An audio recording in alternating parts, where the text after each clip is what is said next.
Size भी काफ़ी बड़ा हो गया, तब वो डॉक्टर के पास पहुँचे।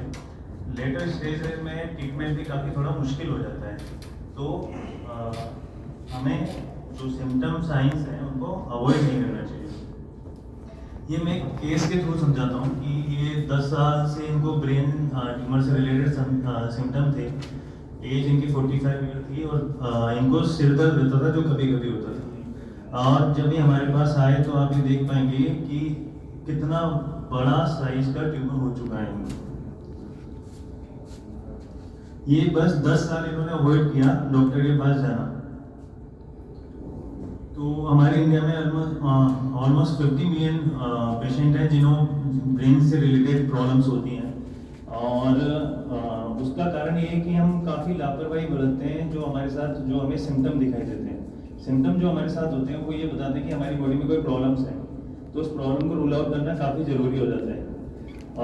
इसमें से भारत में करीबन 28,000 लोगों को ब्रेन ट्यूमर डिटेक्ट होता है हर साल, और 24,000 लोगों की मृत्यु केवल ब्रेन के कैंसर से हो जाती है इंडिया में।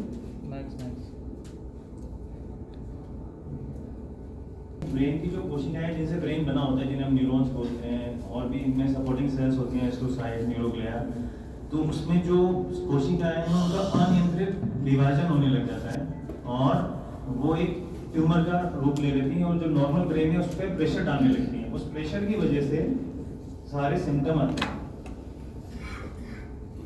तो ये देख लेते हैं कितने प्रकार का ट्यूमर होता है। तो ब्रेन ट्यूमर बेसिकली 2 प्रकार का है। उनमें से एक जो ब्रेन से उत्पन्न होता है, जो ब्रेन से बनेगा, उसे प्राइमरी ब्रेन ट्यूमर बोलते हैं। दूसरा वो ट्यूमर जो शरीर में कहीं और है और वो ब्रेन में शिफ्ट हो गया है, तो उसे हम मेटास्टेटिक ब्रेन ट्यूमर बोलते हैं।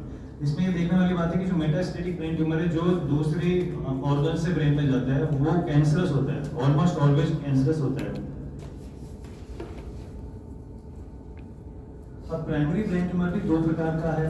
एक बेनाइन ब्रेन ट्यूमर है जो कि नॉन कैंसरस है, और इसका इलाज किया जाए, सर्जरी करके इसको निकाल दिया जाए तो आदमी नॉर्मल लाइफ जीता है, इसमें एज रिस्ट्रिक्शन नहीं होता है। दूसरा मैलिग्नेंट ब्रेन ट्यूमर है। इसमें क्योंकि मैलिग्नेंसी कैंसरस को बताती है, तो कैंसर ब्रेन ट्यूमर में लाइफ एक्सपेक्टेंसी कम हो जाती है, पर अगर प्रॉपर ट्रीटमेंट दिया जाए, अर्ली स्टेज में दिया जाए, तो आप लाइफ को काफ़ी समय तक खींच सकते हैं।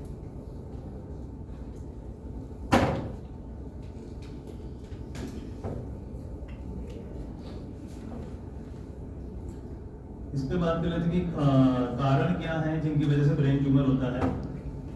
तो सबसे बड़ा कारण है बढ़ती हुई उम्र।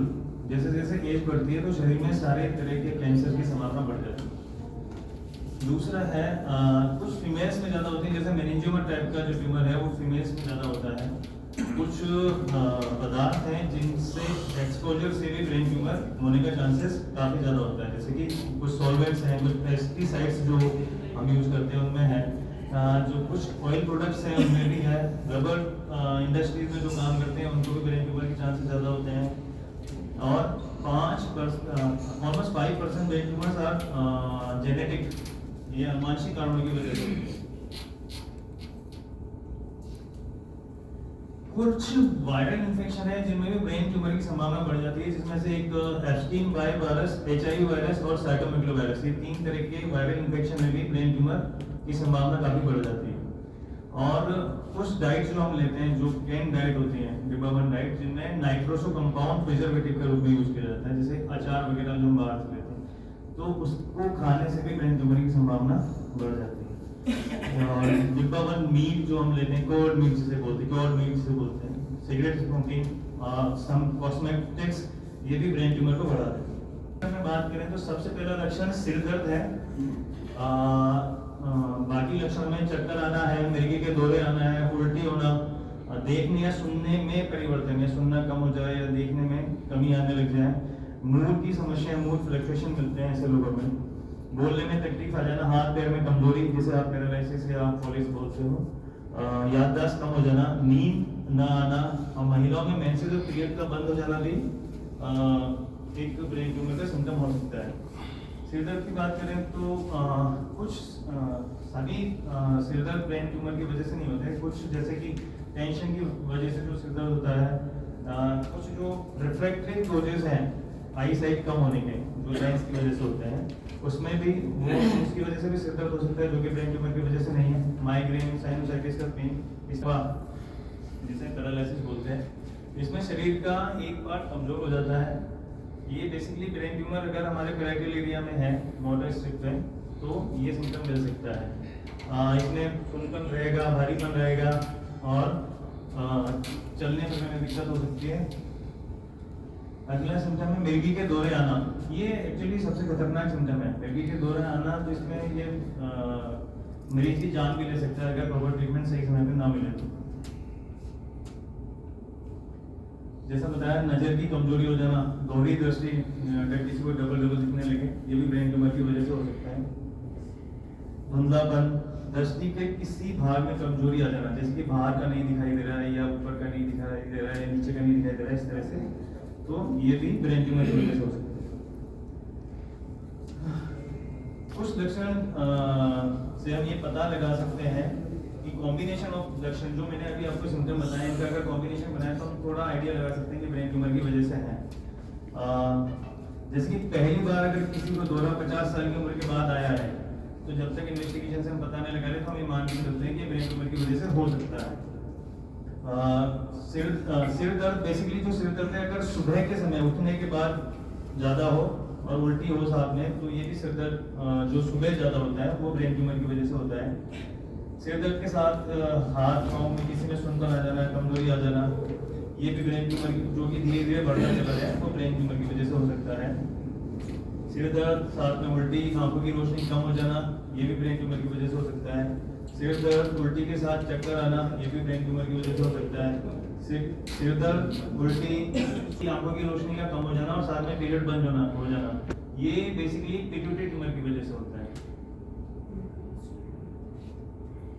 तो अगर ये लक्षण अगर किसी पेशेंट में है तो क्या करें कि, तो इसमें आप न्यूरोसर्जन से सलाह ले सकते हैं और अपनी जांच करा सकते हैं। जांच में बेसिकली सबसे सिंपल है सीटी स्कैन, जो अभी वाइडली अवेलेबल है। सीटी स्कैन आपको बता देता है कि बेसिकली किस जगह पे ट्यूमर है। तो जैसे कि इसमें यहाँ पे इस रीजन में ट्यूमर है, वाइट जो दिखाई दे रहा है। दूसरा एमआरआई है। एमआरआई डिटेल एग्जामिनेशन हो जाता है ट्यूमर का, और ऑपरेशन की प्लानिंग करने में भी काफ़ी सहूलियत मिलती है इससे। इलाज की बात करें तो सबसे पहला इलाज है सर्जरी। तो जो बेनाइन ट्यूमर है, अगर उनको सर्जरी, जो नॉन कैंसरस जिसे हम बोलते हैं बेनाइन ट्यूमर, अगर उनको सर्जरी करके निकाल दिया जाए तो मरीज अपनी नॉर्मल लाइफ जीता है। अगर मैलिग्नेंसी में भी सर्जरी करके अगर पूरी ट्यूमर को निकाला जा सके तो उसमें लाइफ एक्सपेक्टेंसी काफ़ी बढ़ जाती है। दूसरा है रेडियोथेरेपी, तीसरा कीमोथेरेपी।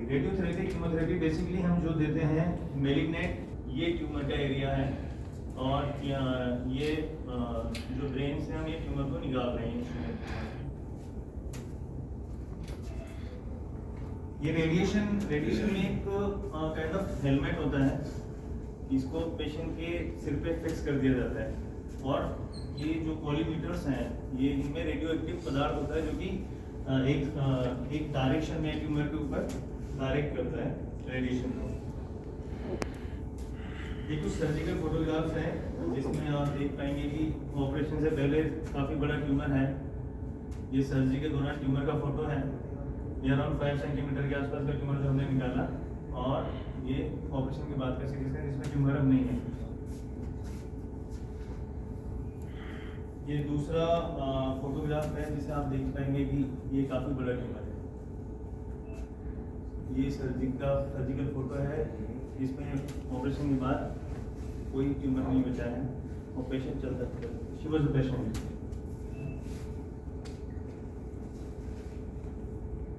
ये कुछ थे जो काफ़ी लेट स्टेज में हमारे पास आए, तो फिर ये वेंटिलेटर पे भी रहे, इनकी सर्जरी की ट्यूमर निकाला, बट उसके बाद अभी दे आर ऑलराइट।